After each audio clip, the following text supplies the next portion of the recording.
Hemos quedado en esto, la acoplamiento, excitación y contracción. Se refiere a la función que tiene el momento de la despolarización cardíaca y de la contracción miocárdica. Entonces, aquí está, desde el momento que viene el estímulo, llega a las miofibrillas, allá va a estimular al retículo sarcoplásmico y el retículo sarcoplásmico va a soltar calcio. El calcio va a entrar también en el líquido extracelular y ambos van a ir a activar la actina de la miocina. El músculo cardíaco es similar al músculo, la contracción es similar al músculo esquelético. Vamos a ver el dibujito mejor porque esto lo van a leer para el examen. Fíjense, aquí está clarito. El estímulo cardíaco, el potencial de acción está viendo por la membrana celular, ¿no es cierto?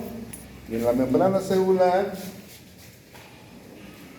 la diferencia que tiene el corazón es de que depende, tanto no hay, poco, ya no hay, cada vez tengo menos. Entonces fíjense, el corazón depende del calcio extracelular. ¿Se acuerdan que este es el túbulo transverso en el corazón? El túbulo transverso en el músculo esquelético es profundo, ¿no? Y lleva los potenciales de acción. En el músculo cardíaco, no. Es bien, fíjense, tuquito el músculo, perdón, el túbulo, ¿no? El T. Pero fíjense que es grueso. ¿Por qué? Porque permite el ingreso de gran cantidad de calcio. El calcio que está aquí ingresa por el túbulo transverso y el potencial de acción, lógicamente, va a activar el potencial de acción del retículo sarcoplásmico, sale el calcio y el calcio va a ver que haya la contracción. Luego de la contracción, el calcio que ha entrado sale, igual que en el músculo liso, hacia el líquido extracelular y entra el sodio en el intercambio que se hace con la bomba de calcio y bomba de sodio. Y entonces, eso es el dibujito. Doctor. Gracias. Espero que de todo lo grave, ¿no? Aquí tengo el acoplamiento en orden. El potencial se propaga a lo largo de los túbulos T. Los túbulos T, acuérdense, del corazón no son iguales que el túbulo T del músculo esquelético. Es un túbulo T bastante ancho y grueso, que permite el ingreso de mayor cantidad de iones calcio. Estimula el retículo sarcoplásmico, el calcio va a deslizar la actina de la miocina y el calcio del retículo es insuficiente. Es necesario que se utilice el calcio extracelular en la contracción ventricular. ¿Por qué? Porque si hubiera menos cantidad de calcio, el corazón funciona mal.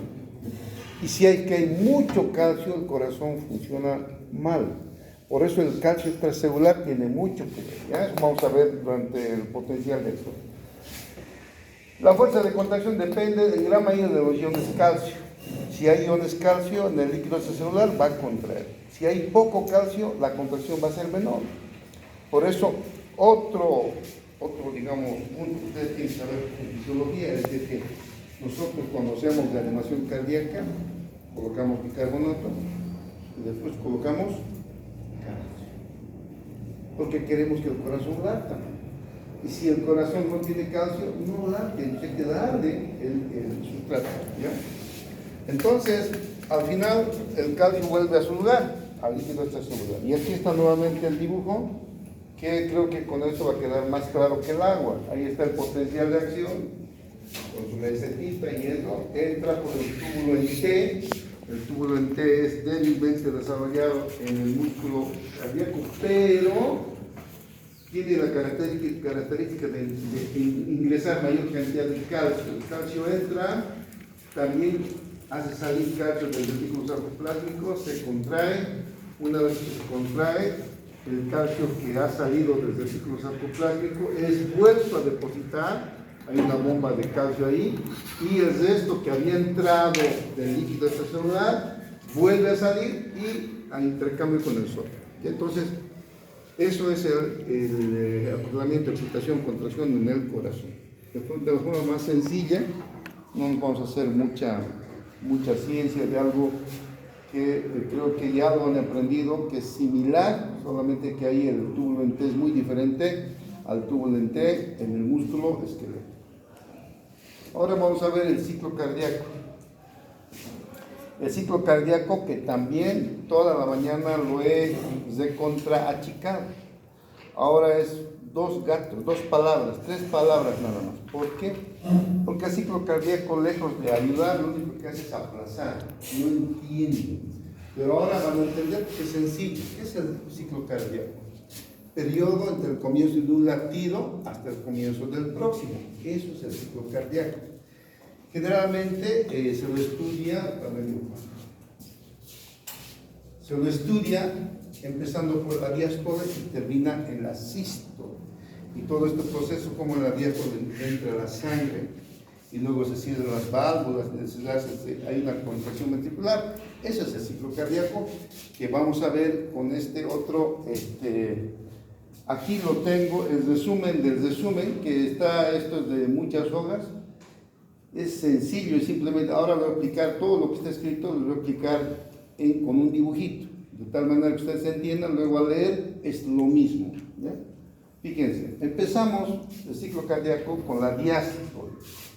En la diástole está llegando la sangre por las cavas, ¿no es cierto? Y por, también al ventrículo izquierdo por la vena pulmonar. Entonces, llegan. Y fíjense, esto que he puesto así con esta flechita, quiere decir que el 80% de la sangre que llega al corazón pasa directamente, como si fuera un canal, la aurícula. La aurícula no retiene la sangre, simplemente es un canal por donde el 80% de la sangre entra al ventrículo, 80%. Y hay un 20% que se queda en las aurículas. Entonces, en la diástole empieza el ciclo, volviendo a repetir, en la diástole comienza el ciclo cardíaco. Llega la sangre y el 80% entra a los ventrículos, el 80%. El 20% se queda en las aurículas, pero sucede la sistolia auricular. Las aurículas contraen ese 20% de sangrecita que termina de completar lo que ha entrado al corazón. Entonces, ¿la sístole? La sístole es la contracción, la diástole es la relajación, ¿no? Eso es muy básico. Entonces en la sístole se contrae y sale la sangre ese 20%. Entonces se completa la sangre en los ventrículos. Una vez que el ventrículo está lleno, empieza la contracción isovolumétrica. ¿Qué quiere decir iso? Isotónico, ¿se acuerdan? ¿Qué quiere decir iso? Que está en su rango normal, ¿no? Que está igual, isotónico, que el mismo tono. Isovolumétrico, que tiene el mismo volumen. Iso, igual volumen.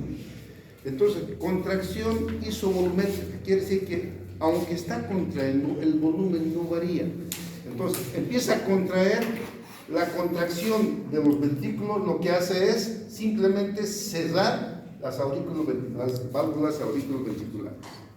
Los ventrículos con esa contracción isovolumétrica, el volumen no varía, pero empieza a apretar y plum plum se cierran las válvulas auriculoventriculares. Y ahí sucede el primer ruido, ¿right? Y luego de que ya se ha cerrado, continúa la compresión y vence, ¿no? Abre las semilunares y contrae los dos ventrículos y sale la sangre. Y eso es la eyección. Eyección cuando sale la sangre. Entonces ahí estamos ya en la sístole, ¿no? La sístole es la contracción ventricular. Ahí se produce la eyección. Entonces, una vez que sale la sangre, la columna de sangre vuelve y va a cerrar las válvulas semilunares, ¿no? Tanto la mitral y la tricuspide van a cerrar, las semilunares, las semilunares son otras, las semilunares tanto pulmonar como aórtica van a cerrar y van a provocar el segundo ruido.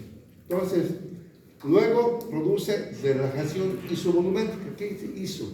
Que todo ha habido una contracción, ha eliminado, ¿no es cierto? Con la contracción está vacío el ventrículo.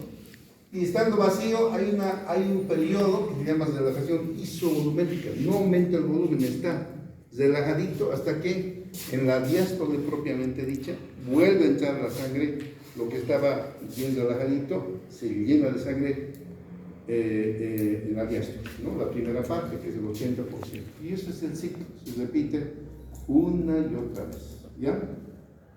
¿Quién lo ha entendido? Esto es constante, ¿ya?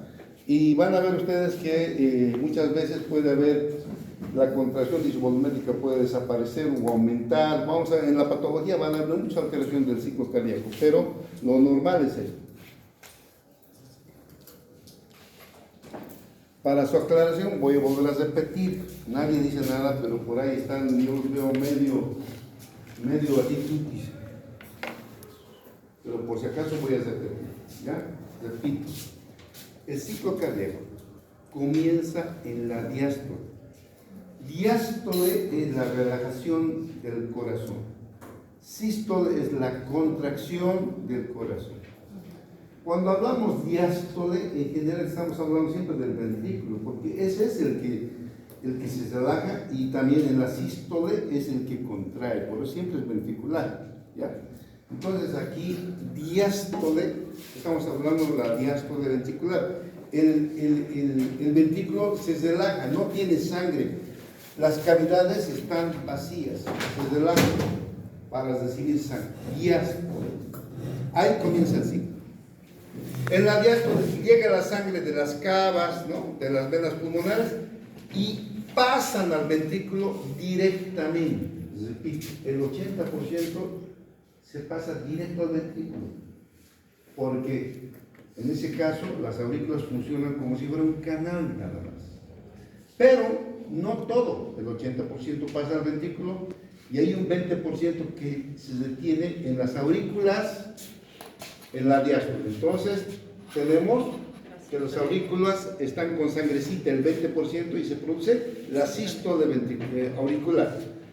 Aquí dice se exprime la naranja, o sea, se aprieta lo poquito que queda. Eso pasa al ventrículo. Entonces el ventrículo ya tiene toda la sangre, el 80% entró primero, el 20% de la aurícula lo exprime, y ya está completito el ventrículo, lleno de sangre. Entonces se produce la contracción isovolumétrica. Todavía no hay sístole, todavía no hay eyección, contracción.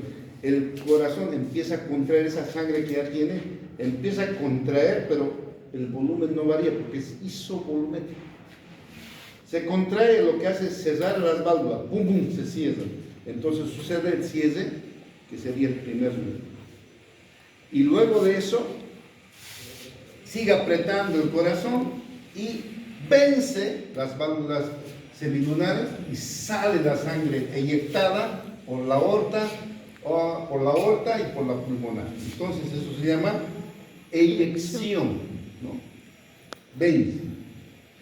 Entonces ya la sangre se ha salido, ¿no? Se llama eyección. Y luego de que ya se ha salido, el corazón está vacío, supuestamente está vacío, la columna de sangre vuelve, porque en la aorta se va hacia el lado y vuelve la sangre y lo cierra las válvulas semilunares. O sea, la columna de sangre vuelve y ¡plum!, lo cierra, y es el segundo ritmo. El corazón todavía no tiene sangre, por eso se llama relajación isovolumétrica. Todavía no hay nada, se relaja, pero no hay nada. Y ahí acontece el primer punto, diástole, y ahí vuelve a entrar el mismo ciclo. Entonces, sístole, diástole, contracción isovolumétrica es simplemente entender. Todo lo que estoy hablando aquí está descrito en el párrafo anterior, que no lo vamos a leer, ustedes lo van a leer, lo que estoy explicando. ¿Ya? ¿Alguna duda? Ya. Entonces es necesario entender, claro, que después lo fácil es memorizar cuando uno entiende. Ya, vamos a ver ahora los volúmenes del ciclo cardíaco. Hemos visto el ciclo, ahora vamos a ver los volúmenes que manejan. El volumen telediastólico, quiero que entiendan que tele es al final, telediastólico, al final de la diástole. En la diástole hay relajación y se llenó de sangre. El volumen telediastólico es 110 a 120 mililitros en la diástole. O sea, 110 a 120 ml contiene la sangre del corazón cuando se relaja, ¿no? Durante la sístole, cuando está contrayendo, se inyecta 70 ml aproximadamente, que es aproximadamente el 60% de lo que contenía. De los 110 a 120, el 60% se contrae, ¿entiendes? Promedio. En el periodo eyectivo, en el volumen sistólico es de 60%. El volumen restante que se queda en el corazón, que no se inyecta, se llama volumen telesistólico. Tele siempre es al final. O sea, al final de la sístole se ha apretado, pero se ha quedado un poquito de sangre en el ventrículo. Eso es el volumen telesistólico. Ahora, la fracción del volumen telediastólico que se expulsa en la eyección es la fracción de eyección. La fracción del volumen telediastólico, es decir, la fracción del volumen total que tenía la diástole que se expulsa en la eyección, se llama fracción de eyección. Ese es el 60% aproximadamente que todos expulsamos en forma normal. Algunos 70%, otros puede ser un poquito menos, hasta 50%, pero no menos de 50%. Un corazón normal siempre 60-70% expulsa en cada eyección. Y eso se llama fracción de eyección. La fracción de eyección es bien estudiada fisiológicamente. Es un dato muy importante para los cardiólogos, la fracción de eyección. Porque nosotros valoramos la función cardíaca en base a la fracción de eyección. Pues fíjense, aquí el corazón tenía una cantidad de sangre, ¿no? Y se ha contraído en la eyección y se ha quedado un poquito de sangre aquí, ¿no? La fracción de eyección es todo lo que se ha eliminado, o sea, todo el 60% que se ha inyectado, esa es la fracción de eyección. Hay un remanente aquí, que es el volumen telesistólico, que se queda un poquito en el ventrículo. Eso no se cuenta. Lo que cuenta es la fracción de eyección, lo que se inyecta. Un corazón está sano cuando inyecta el 60% de la sangre. Ustedes deben inyectar el 70% de sus pelados. Cuando cosas esta pelada lo veo bien vivaces, están voleibol, 70% normal. Pero este individuo, no dice que no hay que hablar nunca. Nunca hay que hablar, ya me han dicho, no hay que hablar, que tú no puedes, que tú estás enfermo, que tú no. Yo también doy 60%. Entonces, de una persona mayor, digamos. De una persona, digamos, ya tercera edad, baja 50, pero es normal. Pero si baja abajo de 50, 48, ya está mal. Todos los pacientes que tienen insuficiencia cardíaca inyectan menos del 50%. ¿Ya? Y por eso es un dato fisiológico que utilizan los cardiólogos. ¿Cuánto es la fracción de eyección? 49. Ese paciente está mal, tiene insuficiencia cardíaca. ¿Cuánto es la fracción de eyección? 50. ¿Qué edad tiene? 60 años. Está bien. Esa edad es normal. Sí. Pero un punto ya lo manda insuficiencia cardíaca en un mismo de 60 años. Claro, no puede ser menos de 50. Si es menos de 50 es insuficiente cardíaca. El 49 ya es insuficiente cardíaca. Entonces, fíjense, tengo este cuadrito que nos habla de la fracción de eyección, ¿no? Es el corazoncito. 50-70% y estamos en la sístole, 100. Entonces, estamos bien.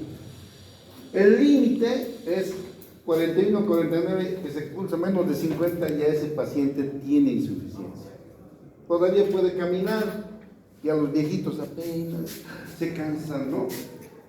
Tienen unos 49%, ya los senectos están ya ancianitos, ¿ya? Pero una persona sana como él, que es su insuficiencia, él tiene que, 70% tiene que ser su fracción de eyección cardíaca, no puede ser más, ¿ya? ¿Cómo se mide? Se mide con, yo no soy cardiólogo, pero los cardiólogos tienen un aparato, colocan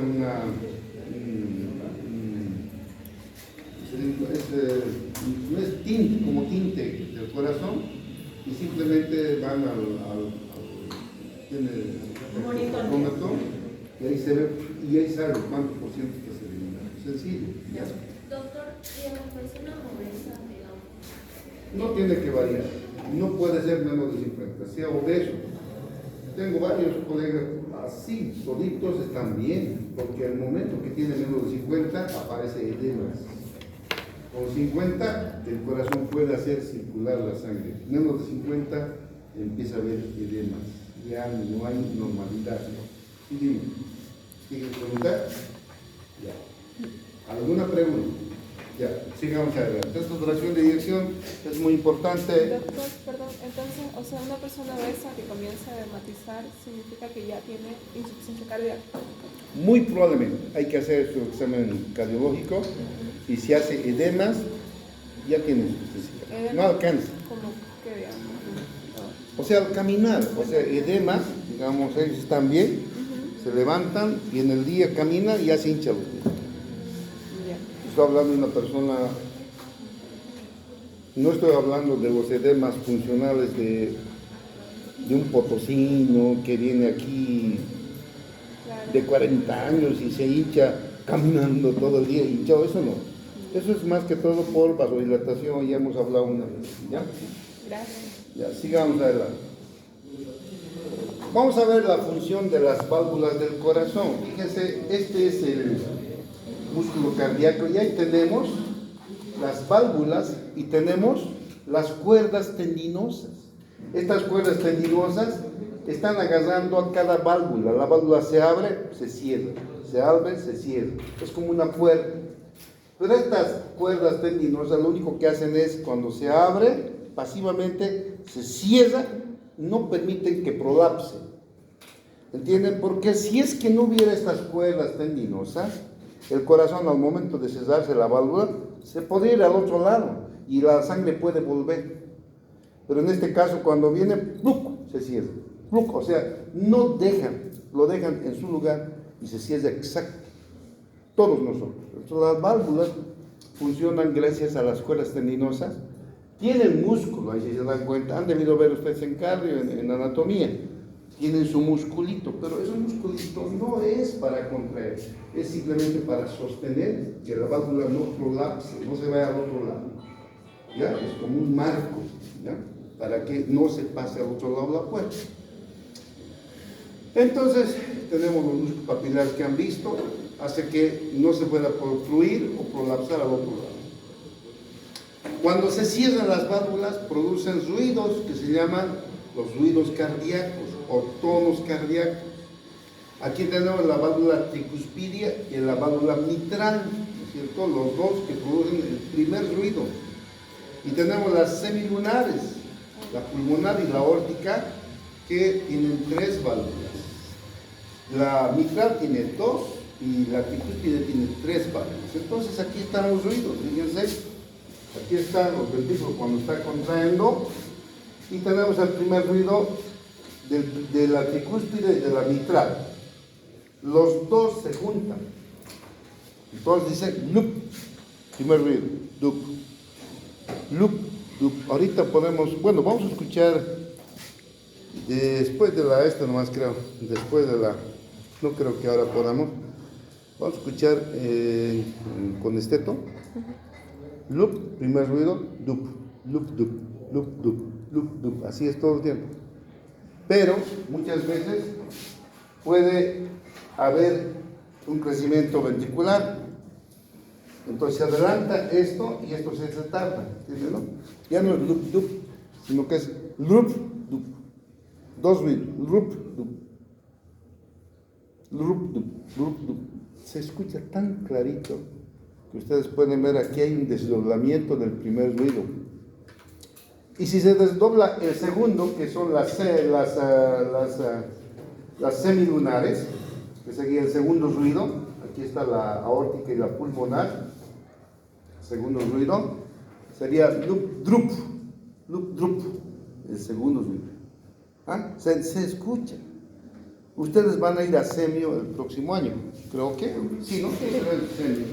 En Semio, no sé quién será su médico, a mí me han hecho escuchar primero en laboratorio. Escuchen, dup, dup, dup, dup, dup, dup, después, lup, dup, dup, dup, dup, primer ruido desdoblado. Lup, dup, lup, dup, segundo ruido desdoblado. O los dos, lup, lup, lup, es una locura. ¿Y esto que le llaman el soplo? Es soplo, o sea, parece soplo. Luf, luf, luf, se escucha en laboratorio. Pero cuando usted va al paciente, es igualito. Igualito. Uno escucha, luf, luf, luf. Primero, Y dice que puede ser por anemia y cosas así, ¿no? por anemia, muchos piensan. Entonces, está entendido hasta aquí los dos ruidos, ¿no es cierto? Vamos a verlo. Tenemos primer y segundo ruido. Los tonos entonces, loop, loop, está en el gaito, ¿no? Loop, cierra válvulas auriculoventriculares, loop, cierra válvulas semilunares, ahí están, los dos en el corazón, y nosotros lo vemos en los, tenemos centros de la base y de la punta, ¿no? Estos son los focos que llamamos focos de la base y focos de la punta. Los focos de la punta nos van a ver de la tricúspide y de la aórtica. Fíjense, aquí está de la aórtica y de la tricúspide. Los dos, el eco se escucha aquí en la punta del corazón, ¿no? Entonces ahí se llama foco de la punta, quinto espacio intercostal. Y tenemos el aórtico en el lado derecho y el pulmonar en el lado izquierdo. Entonces ahí tenemos los focos de la base. Para escuchar bien un ruido, entonces vamos aquí, segundo espacio intercostal, aquí el ángulo de Luis, abajito es el segundo espacio intercostal, derecho el foco aórtico, izquierdo el foco pulmonar.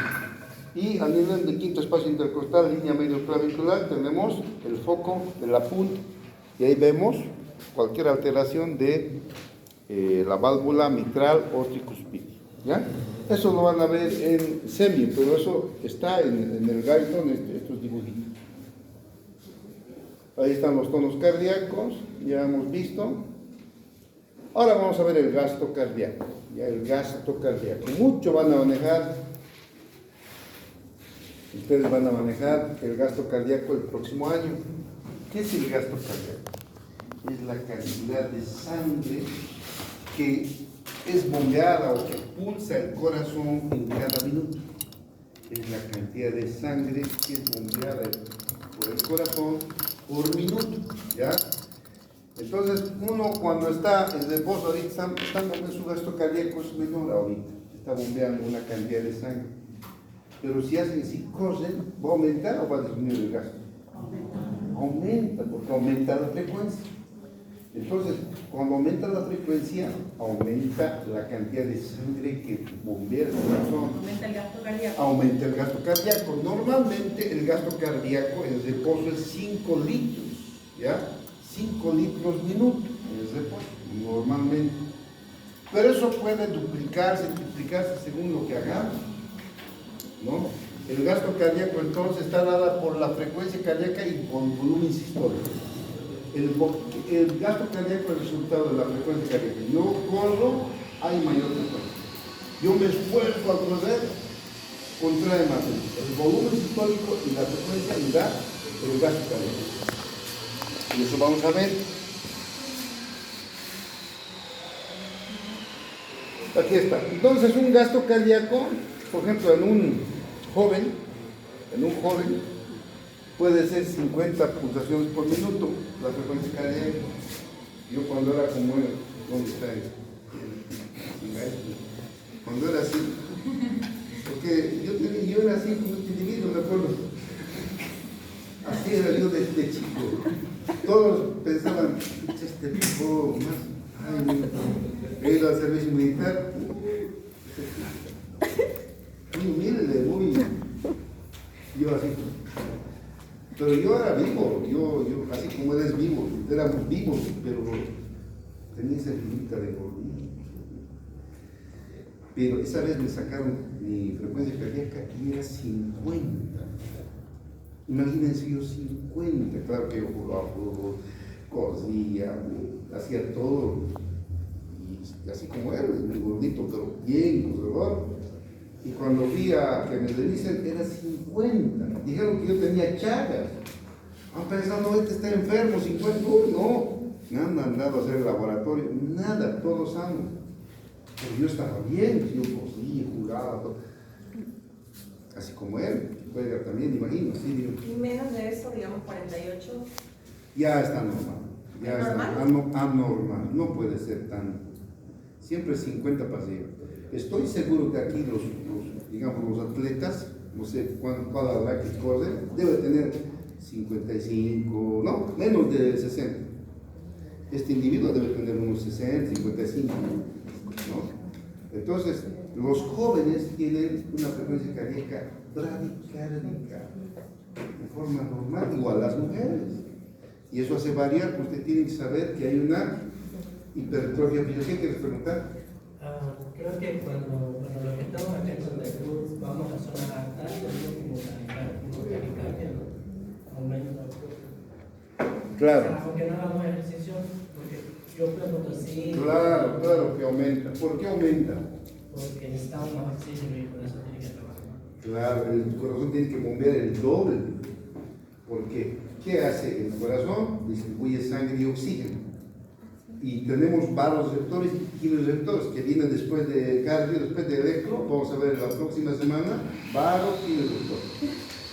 Tenemos sensores en nuestro sistema circulatorio. Oxígeno, está con 40. Inmediatamente mandan aquí, tiene que latir más porque no da 40. El corazón late más sin hacer ejercicio. Tú estás subiendo, qué sé yo, en el avión no se nota, solo cuando llegas. En cambio, en el bus sí se nota. Vas subiendo en el bus. Yo en Cochabamba, cuando iba allá estaba más. Yo soy del Collao, pero es que yo desde jovencito vivo aquí, entonces igual me afecta. Y ahora es peor, a esta altura, después de vivir más de 40 años aquí. Ya, o sea, la adaptación es tal que me hace daño ya el Collao. Entonces yo soy de allá. Pero yo sé muy bien cómo sube la frecuencia cardíaca conforme uno sube la altura. ¿Ya? ¿Ah? Porque el avión es presurizado y es rápido. O sea, estás en el avión, es presurizado y la cantidad de oxígeno es exacta, no hay problema. Pero en bus no, en bus no hay presurización. Tú vas directamente de aquí, vas hasta San Mipata, ya sube, después de Cochabamba sube, después sigue subiendo, ¿me entiendes? ¿No? Entonces, la cantidad de oxígeno varía. Poco a poco, menos. Y el corazón tiene que latir más. ¿Ya? Y ahí viene la hipertrofia fisiológica. ¿Qué es la hipertrofia fisiológica? Yo sé que va a estar horrible el olor, pero si es en un momentito me perjudica ese ruido. Y podemos abrir el aire, ¿está bien? Es que esa bulla. Sí. Si es en un momentito la puerta ya, el aire más bien aumenta un poquito. Ya, entonces les decía, la hipertrofia fisiológica la tienen todos los del Collao. ¿Por qué? Porque el corazón tiene que latir más y se adapta a esa falta de oxígeno. Aquí no, nuestro corazón late menos porque hay suficiente oxígeno. Pero sí en los atletas, por ejemplo, en la señorita, usted, el instituto de atlética, este individuo que parece que no, pero igual que yo debe ser que jugaba karate, solo y así como él. Así, mis fotos de jovencito, así. Nadie da un peso ahí, muy bien de ese tipo, pero yo era vivo, hacía deporte, estudiaba. Entonces, la hipertrofia fisiológica se refiere a la adaptación que tiene el corazón. Si por ejemplo usted ahorita no hace ejercicio, bueno, pero suponiendo que no hace,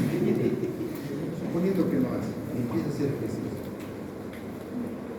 Pesas, así como veo muchas mujeres, ¿no? Hace pesas y está normal. Su corazón, vemos antes y después vamos a ver el corazón crecido, aumentado, pero producto de qué? Del ejercicio. Al corazón le echo latir a la fuerza, todos los días. La cosa no es una vez, todos los días. Hay que hacer todos los días ejercicio y el corazón se adapta, empieza a crecer. Eso se llama hipertrofia fisiológica. Entonces les voy a mostrar antes de esto, para que nunca se olviden en este momento de la hipertrofia fisiológica. Y luego volvemos con el gasto. Un segundito, esperen. Aquí está. Ahí. ¿Ya? La hipertrofia cardíaca fisiológica, fíjense estos dos corazones. Esto es una hipertrofia patológica. Aquí hay también el corazón que ha aumentado de tamaño. En cambio aquí ha aumentado el ventrículo, ha aumentado el derecho, ha aumentado las aurículas. Todo el corazón aumenta en forma sincrónica el crecimiento. El grosor de la pared, tanto del izquierdo como del derecho, aumenta. Las aurículas aumentan. Todo aumenta en la hipertrofia fisiológica y es una hipertrofia que no da nunca insuficiencia. Y es un aumento reversible. Si una persona deja de hacer ejercicio, entonces también su corazón empieza a achicarse. Es una adaptación nada más, ¿ya? Aquí está eso, ¿no? Respuesta adaptativa frente a una situación de sobrecarga, entrenamiento. El embarazo, por ejemplo. En el embarazo hay mujeres que llevan 2 niños, así la petaca. Su corazón tiene que latir por 3, porque el corazón es el que le da al niñito. El niño, claro que está latiendo, pero no es su corazón de ella la que tiene que sufrir. Entonces, la mujer embarazada, sin hacer ejercicio, su corazón empieza a aumentar, pero es fisiológico. En el fisiológico aumenta todo y no hay disminución de las cámaras. Las cámaras están del mismo tamaño, se bombea buena cantidad de sangre. En cambio, en el patológico, fíjate las cámaras, el grosor está empeorando, la cámara es pequeña, contrae más rápido y expulsa menor cantidad de sangre. En cambio aquí, contrae más rápido, expulsa más sangre. O sea, esto es fisiológico, todos pueden tener. Esto es patológico. Ahora, el patológico puede ser localizado, solamente izquierdo, si hay un problema en la aorta, o solamente derecho, si hay un problema en la pulmonar. O sea, en el patológico no hay un crecimiento coordinado del corazón. En el patológico hay una cámara que es más grande, que está sufriendo. Por ejemplo, si tiene hipertensión, el lado izquierdo va a estar aumentando. Si hay hipertensión pulmonar, el lado derecho va a estar aumentando y el izquierdo va a estar normal. O sea, no hay coordinación en el crecimiento y perjudica, reduce la cámara de sangre. Entonces, eso está aquí, lo que estoy hablando, para que ustedes sepan, que ustedes pueden entender hipertrofia fisiológica si se ejercitan y más bien les da más aguante, les da, mejora la calidad, digamos, del bombeo cardíaco sin perjudicar, digamos, la oxigenación, nada más bien mejora, nunca empeora. En cambio, en otro lado, aquí ya no puedes respirar, ¿ya? Y también se aumenta el tamaño, pero totalmente asintótico, ¿ya? ¿Alguna pregunta antes de pasar a otra? Ya, esa es la hipertrofia fisiológica. Ahora volvamos al gasto cardíaco antes de continuar. Entonces, el gasto cardíaco, estamos en esto,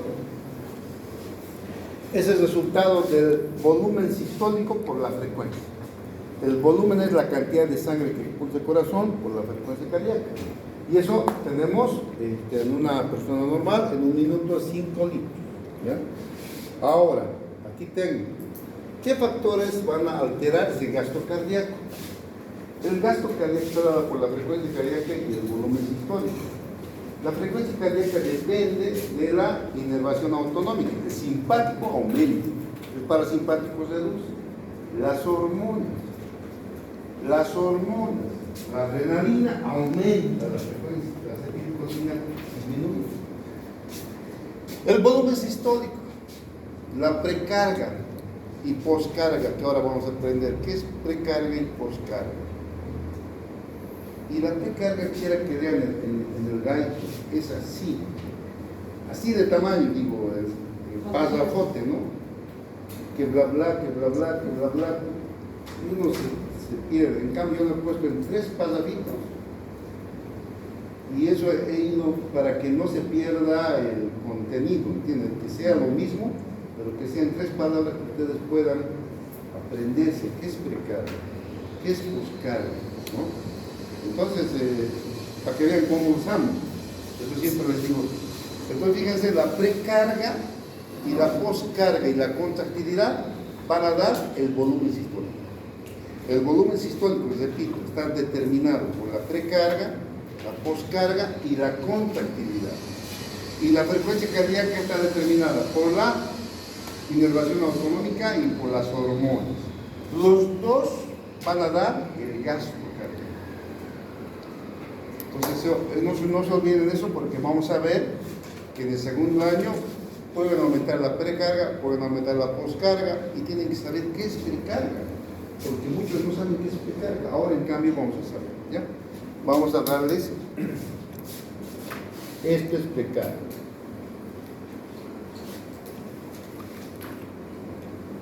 No, todavía no, esto es precarga. Aquí está. Esto es precarga. Precarga es la tensión pasiva en la pared ventricular al final de la diástole. Si yo lleno este vasito, ahorita está en diástole, no tiene nada. Pero si yo lo lleno de agua y está lleno, listo para apretar y que salga, al final, lleno, esto es lo que quiero. Al final de la diástole, está lleno, antes de la contracción, antes de la contracción. Así no es precarga todavía, porque se contrae y hay relajación hipovolémica, no. Se empieza a llenar de sangre y cuando se llena, antes de la contracción, eso es precarga. Entonces, pues, ahí está. La tensión pasiva en la pared ventricular al final de la diástole. Siempre olvídense que TL es al final. Presión TL diastólica. O sea, cuando está ya lleno. Eso es la precarga. Se relaciona con el retorno venoso al corazón. A mayor precarga o mayor retorno venoso, va a haber un aumento de eyección. Si yo meto un poquito de sangre, va a haber un poquito de sangre. Pero está al tope, va a salir más. ¿Entienden? Eso es. Entonces, ¿y poscarga qué es? La resistencia a la carga contra la cual se contrae. Si, por ejemplo, esto está abierto, ¿ya? Está así, sin las dos caras, está ahí. Y apriétemelo. Y yo aprieto. Hay algo que está obstruyendo, ¿no? Está oponiéndose. Esto que está oponiéndose es la poscarga. Entonces yo tengo que vencer eso para poder, tanto aprieto que lo voy a, su dedo lo voy a poner a un lado y va a salir el agua. ¿Entiendes? Cuando yo aprieto. La resistencia que yo tengo que vencer para poder sacar la sangre, para poder circular, es la poscarga. Entonces, lo que usted está apretando es poscarga. Ya, pero eso es después de la contracción. No, pues Antes. no, También es antes. no, claro, antes. Pero es que tiene que vencer eso. O sea que ambas son antesito. Una Sí, es cuando se una es llena cuando se llena. y la otra ya es cuando Tiene que vencer, Ya. tiene que vencer. Entonces, la resistencia a la carga contra la cual se contrae el ventrículo. Algo está ocurriendo y tiene que vencer, ¿no? El componente principal que puede oponerse es la presión arterial. Si la presión arterial es mucha, el corazón va a tener que latir más fuerte. El diámetro, si por ejemplo usted tiene que eliminar por una jeringuilla así, no va a salir si el diámetro quiere, ¿no? Una jeringuilla, esto. En cambio, si es una jeringota así, se sale como si nada. El diámetro del vaso, ¿no?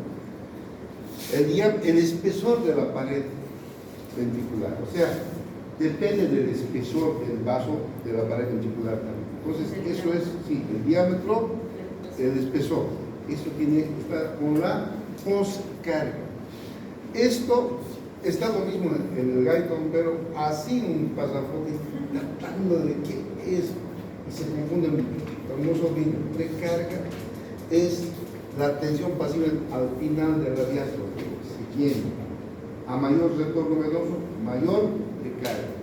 Poscarga es la tensión que tiene que vencer para poder hacer circular la sangre. Y eso está relacionado con qué? Con la presión que tiene la sangre que no deja pasar.